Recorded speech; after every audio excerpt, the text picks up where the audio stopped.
A designer's greatest power is observation.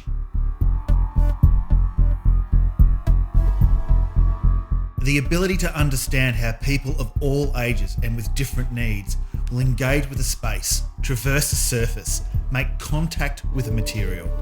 Every design decision that you make has a consequence for people.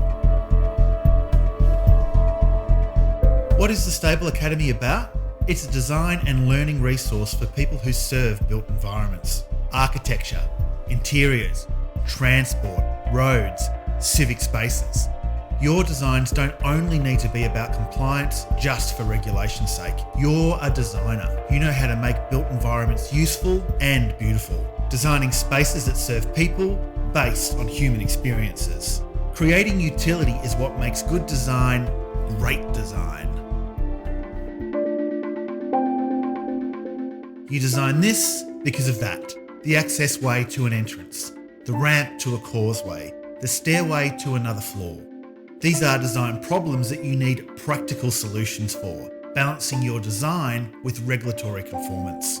But there's so many consultants, there's so many regulations, there's so many codes that you need to understand. How can you reclaim your design freedom with all of these kind of restraints? Becoming a disability compliance consultant is not what you had in mind when you signed up to become a designer. And I suspect it's not what you're dreaming about at night when you're asleep.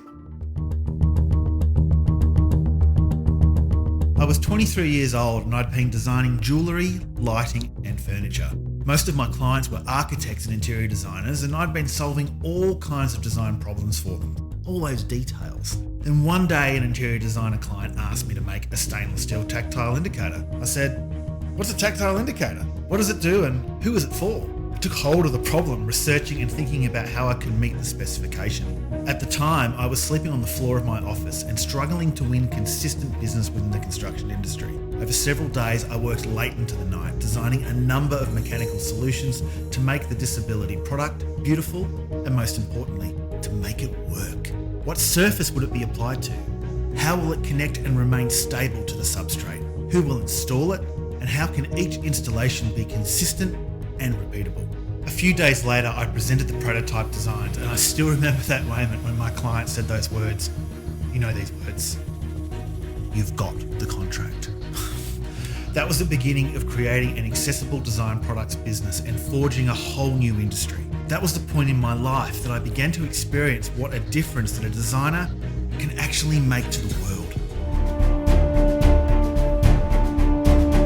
Over my design career, I've had many successes and some huge disasters. But the only reason that I've been able to get this far is that I've always cared about the problem that I was solving and who I was solving it for. Not only for the clients who were paying my invoices, but for the people who would install and maintain my designs. And of course, how people would come to use my designs and rely upon the work that I did. The closer that you can align your design thinking with people and their changing needs, the more rewarding, the more meaningful that your design career can actually be. I now give you my most useful design, the first online learning and design resource for accessible and inclusive design, beginning with my favourite subject, tactile ground surface indicators. I'm Dean Homicki, and welcome to Stæbl Academy.